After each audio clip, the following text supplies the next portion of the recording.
భయపడాల్సిన పనిలేదు, వచ్చే ఎన్నికల్లో పోటీ చేసేది గెలిచేది నేనేనని టీడీపీ నియోజకవర్గ ఇన్ఛార్జ్ కందికుంట వెంకట ప్రసాద్ స్పష్టం చేశారు. శుక్రవారం ఆయన నివాసంలో ఏర్పాటు చేసిన విలేకరుల సమావేశంలో మాట్లాడుతూ కదిరినడిబొడ్డున తెలుగుదేశం పార్టీ జాతీయాధ్యక్షులు చంద్రబాబు నాయుడు నిలబడి టీడీపీ అభ్యర్థిగా కందికుంటను గెలిపించాలని కోరిన విషయాన్ని గుర్తు చేశారు. ప్రజాస్వామ్యబద్ధంగా ఎన్నికల యుద్ధానికి తలపడే ముందు ఈ రకంగా ఫేక్ న్యూస్లు బయటికి వస్తాయని, అలాంటి వార్తలు నమ్మవద్దని విజ్ఞప్తి చేశారు. 20 సంవత్సరాలుగా పార్టీ కార్యకర్తలు, ప్రజలు తనపై ఉంచిన నమ్మకాన్ని వమ్ము చేయకుండా నిరంతరం పనిచేస్తానని ఈ సందర్భంగా ఆయన తెలిపారు. కందికుంట ప్రసాద్ని గెలిపించే బాధ్యత కూడా మేము తీసుకోవాలి.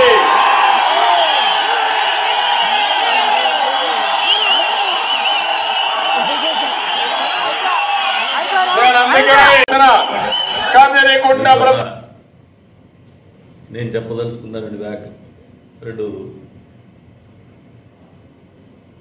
వ్యాఖ్యలు చెప్తాను. దీనికి కారణం ఏమంటే, నిన్న రోజున మీరు పలుమంది, కొంతమంది సహృదయంతో, భయంతో, ఒక రకమైనటువంటి ఆందోళనతో, కొంతమంది శాడిస్టిక్ ప్లేజర్స్తో, అంటే మనకు సంబంధించినటువంటి వాళ్ళు కాకుండా వాళ్ళకు ఒక రాక్షసానందం, సునకానందం, కానీ వాళ్ళకు వీళ్ళ కలిపి చెప్తాను, మీరెవరు ఆందోళన చెందాల్సినటువంటి అవసరం లేదు, మీరెవరూ భయపడాల్సిన పని లేదు. ఏ కారణం అంటే, కదిరి నియోజకవర్గ తెలుగుదేశం పార్టీ అభ్యర్థిత్వం కోసం తెలుగుదేశం పార్టీకి జాతీయ అధ్యక్షుడు చంద్రబాబు నాయుడు గారు, ఆయన కదిరి నడిబొడ్డు నిలబడి తెలుగుదేశం పార్టీ అభ్యర్థిగా ఎవరిని గెలిపించమన్నారో మీకు అందరికీ కూడా తెలిసిందేదే, దాంట్లో ఎక్కడ అనుమానం ఏం లేదు. ఈరోజు వరకు కూడా ఆ స్పష్టత నాకు కావచ్చు, మా అధినేతకు కావచ్చు, మా పార్టీకి కావచ్చు పూర్తి స్థాయిలో ఉంది. అంతేకాకుండా మీ అందరికీ ఒకటి అప్పీల్ చేస్తా ఉన్నా, all is fair in love and war. యుద్ధం చేయడంలో, ప్రేమను గెలిచడంలో ఏం చేసినా తప్పు కాదనేది సిద్ధాంతం. మనం ఒకరితో యుద్ధం చేస్తాము, రాజకీయ యుద్ధం, ప్రజాస్వామ్యబద్ధంగా ఎన్నికల యుద్ధానికి తలపడబోయే ముందు ఈ రకమైనటువంటి మామూలుగా పాతకాలంలో రామాంజనేయ యుద్ధం అప్పుడు రాముడు బాణం వేయాలన్నా, ఆంజనేయుడు గదెత్తుకొని ఇటసల్లన్నా పద్యాలు పాడేవారు. నీకు అజ్జేయలేదా రామ అని ఆయన అంటే, నువ్వేందిరా ఆంజనేయ అని ఈయనంటే ఆ పద్యాలు పాడి అస్త్రాలు సంధించేవాళ్ళు. ఆ పద్యాలే ఈ ఫేక్ న్యూస్. కాబట్టి దానికి ఏం పెద్దగా ఆందోళన చెందొద్దండి. 20 ఏళ్ళు నన్ను నమ్మినారు, పార్టీ కానీ, తెలుగుదేశం పార్టీ కార్యకర్తలు కానీ, కదిరి నియోజకవర్గ ప్రజలు కానీ. వాళ్ళ నమ్మకాన్ని ఎప్పుడు వమ్ము చేయలే. పార్టీ కూడా పూర్తి స్థాయిలో నమ్మి ఒక అధినేత నడిబొడ్డున మాట్లాడటం జరిగింది, నగరం నడిబొడ్డున మాట్లాడటం జరిగింది. అంతేకాకుండా ఇది ఒక యుద్ధ నీతిలో భాగంగా మీలో ఈ ఆందోళన కలిగించాలనే ఆలోచనతో చేసే కార్యక్రమాలు ఇవన్నీ. మనం 5 ఎన్నికల్లో పోటీ చేయబోతాం, 5వసారి. పరిపక్వత చెందినటువంటి అభ్యర్థిగా ఆలోచన చేయాలి నేను కూడా. అందులో భాగంగానే మిమ్మల్ని అప్పీల్ చేస్తాను. అభ్యర్థిత్వం, ఎన్నికలు నిర్వహించుకోవడం, మిమ్మల్ని ముందుకు నడిపించడం, ఇవన్నీ నాకు వదిలేయండి. ఎన్నికల్లో గెలుస్తాను. ఈసారి ఎన్నికల్లో ఖచ్చితంగా తెలుగుదేశం పార్టీ అభ్యర్థిగా గెలుస్తాం. దాని అనుమానం కానీ, ఇంకోటి కానీ, ఆందోళన కానీ మీరు చెందొద్దండి. మీ అందరిలో కసి ఉంది, చూస్తాను నేను కూడా. 4.5 సంవత్సరాలుగా మీకులో ఉన్నటువంటి కసి కానీ, పట్టుదల కానీ ఇంతవరకు నడిపించింది మమ్మల్ని, మనల్ని కూడా ఇక్కడి దాకా తీసుకొచ్చింది. ఇంత దూరం వచ్చినాక వెనకపోయేటువంటి ప్రసక్తి ఉంటుందా? మీరు ఆలోచన చేసుకోండి. మామూలుగా అటువైపు పార్టీ ఒక అభ్యర్థిని ఎంపిక చేసుకుంటుంది. చంద్రబాబు నాయుడు గారు ప్రకటించినప్పుడు వాళ్ళు ప్రకటించడానికి ఒక తేడా ఉంది. ఆయన అభ్యర్థిత్వం ప్రకటించినప్పుడు బహుశా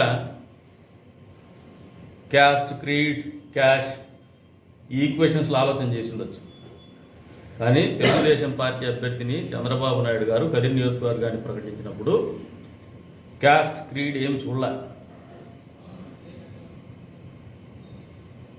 ప్రజల్లో పలుకుబడి ఉందా లేదా, ప్రజల కోసం బతుకుతున్నారా లేదా, ప్రజల కోసం ఉండేటువంటి నాయకత్వం కావాలనే ఆలోచనతోనే ఎంపిక చేయడం జరిగింది. ఈ ఎన్నిక అనేది మనకు కాదు సవాల్, ఇది వాళ్ళకు సవాలు, వైఎస్ఆర్సీపీ పార్టీకి సవాల్, ఇది అంతర్గత శత్రువులకు సవాలు. అంతర్గత శత్రువులు ఒకరిద్దరు ఉండొచ్చు. ఆ అంతర్గత శత్రువులకి ఉనికి కాపాడుకునేటువంటికి దానికి ఉనికి కాపాడుకునే ప్రయత్నము, అస్తిత్వాన్ని కోల్పోతున్నామనే ఆందోళన వాళ్ళకు ఉండబట్టి ఇటువంటివి జరుగుతూ ఉన్నాయి. ఇటువంటి దానికి మీరు ఆలోచన చేయొద్దండి. కార్యం 68-70 రోజులు. ఈ 68-70 రోజులు కూడా మీరు నాతో పాటు మీరందరూ మనమందరం కూడా కేవలం రాజకీయాలే చేయాలా, ఎన్నికల గురించి ఆలోచన చేయాలా, ఎన్నికల్లో పోటీ చేయడం కోసం గెలవడం కోసమే ఆలోచన చేయాలా, అందులో భాగంగానే పనిచేయాలని చెప్పేసి మీ అందరికి కూడా పిలుపునిస్తాను. అది తప్ప ఇంకోటి మన మైండ్లో ఉండకూడదు. Be clear, be focused, stay focused. ఇదే ఆలోచన పెట్టుకోండి. పూర్తిగా ఏకాగ్రతతో పోదాం, పట్టుదలతో పోదాం, వ్యూహాలతో పోదాం, ఆలోచనతో పోదాం. అన్ని వర్గాలు కూడా మనల్ని ఆదరిస్తూ ఉన్నారు. ఎప్పుడు కూడా సామాజిక స్పృహతో ఆలోచన చేసేటువంటి సామాజిక వర్గాలు కూడా ఈ రోజున మనకండగా నిలుస్తూ ఉన్నారు. మనం ఉండాలని కోరుకుంటున్నారు, మనం గెలవాలని కోరుకుంటున్నారు.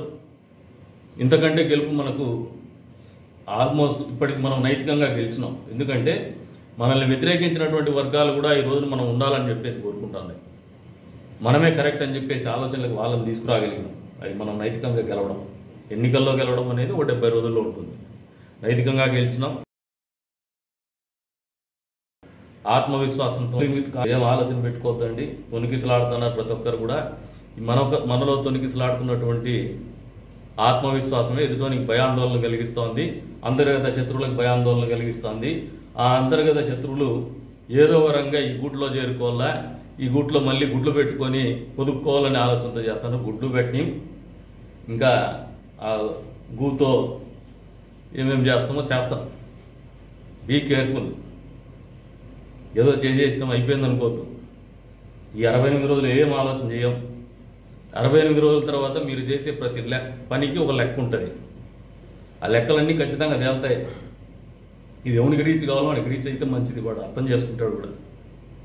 ఇటువంటి వాడికి వాడు కూడా డిస్టర్బ్ కావద్దండి అని చెప్పేసి కొడతాను. ఇంకొకటి, భావోద్వేగాలకు గురి కావద్దండి,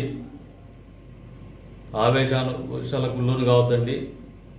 వాస్తవానికి దగ్గరగా ఆలోచన చేద్దాం.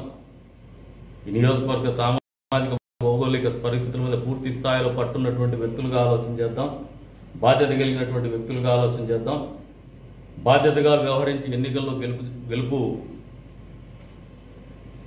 చూరగొందాం. గెలిచిన తర్వాత కూడా ప్రజల విశ్వాసాన్ని, ప్రజలను మన్నలను పొందే విధంగానే బతుకుదామని చెప్పేసి మీ అందరికీ కూడా పిలుపునిస్తాం. ఆ బాధ్యతగా వ్యవహరించేటువంటి బాధ్యత నా మీదే ఉంది. మీరు ఆ బాధ్యత నా మీద వదిలేయండి. 20 ఏళ్ళు నన్ను నమ్మినారు. ఒక కాలు ఇస్తే ఈ 4.5 సంవత్సరాల కాలంలో ఏమైనా అడగకుండా మీరు రోడ్డు మీదకి వచ్చినారు. మాతో పాటు దెబ్బలు తిన్నారు, కేసులు పెట్టించుకున్నారు, తలలు పొగలు కొట్టించుకున్నారు, పోలీసులో లాఠీ దెబ్బలు తిన్నారు. ఈ త్యాగాలు వృధా. కానీ అదే నమ్మకం ఇంకో 70 రోజులు పెట్టుకోండి. మీ నమ్మకాన్ని బొమ్మ చేయకుండా పనిచేసే బాధ్యత నాది, ఫలితాలను అందించే బాధ్యత మనందరికీ అనేది ఈ సందర్భంగా తెలియజేసుకుంటూ మరొకసారి అందరికీ కూడా తెలుగుదేశం పార్టీ కార్యకర్తలకు కావచ్చు, మమ్మల్ని అభిమానించే ప్రతి గుండెకు, ప్రతి మనిషికి కావచ్చు, ఒకటే చెప్తున్నాం. ఏదైతే చంద్రబాబు నాయుడు గారు చెప్పినారో, అభ్యర్థిత్వాన్ని ప్రకటించినారో, ఆ అభ్యర్థిత్వంలో ఇప్పటి వరకు కూడా మాకు ఎక్కడ ఆలోచన లేదు, ఆయనకు కానీ మాకు కానీ. ఎందుకంటే మేము ఎప్పుడు టికెట్ కావాలని ఎవరిని దేవులాల. మమ్మల్ని గౌరవించింది, మమ్మల్ని నమ్మింది పార్టీ. మా పార్టీ మా కష్టాన్ని గుర్తించింది. తెలుగుదేశం పార్టీ కార్యకర్తల మనోభావాల్ని గుర్తించింది, వాళ్ళని గౌరవించింది. అందులో భాగంగానే అభ్యర్థిత్వం ప్రకటించింది. దానికి భిన్నంగా ఏమీ జరగవు. ఆ స్పష్టత నాకు అధినేతకు మధ్య కూడా క్లారిటీ ఉన్నాం. బహుశా వీళ్ళకు ఎవరైతే మిమ్మల్ని డిస్టర్బ్ చేయాలనుకున్నారో వాళ్ళకి తెలియదు ఏమంటే మనం ఒక స్థాయిలో ఉన్నాం రాజకీయంగా ఈ పార్టీలో, వాళ్ళ స్థాయి వేరు. ఆ స్థాయి ఏందో వాళ్ళకు తెలుసు, ప్రజలకు తెలుసు. అది ఎన్నో రోజులు ఉండదు, ఇంకా ఉంటే ఓ వారం 10 రోజులు 15 రోజులు ఉంటుంది. దానికి కూడా ఫుల్ స్టాప్ పడుతుంది. ఇంకేం ఆలోచనలు పెట్టుకోవద్దని చెప్పేసి అప్పీల్ చేస్తాను. ఒకటే ఆలోచనతో ముందుకు పోదాం, ఎన్నికలను ఎదుర్కొందాం, గెలుస్తున్నాం. ఈ 2024లో కదిరి నియోజకవర్గంలో తెలుగుదేశం పార్టీ గెలుస్తున్న అభ్యర్థిగా మనం గెలుస్తున్నాం. చంద్రబాబు నాయుడు గారు ముఖ్యమంత్రిగా ఈ రాష్ట్రాన్ని భవిష్యత్తులో పరిపాలించబోతున్నారు అనేది మన ఆలోచనలో పెట్టుకొని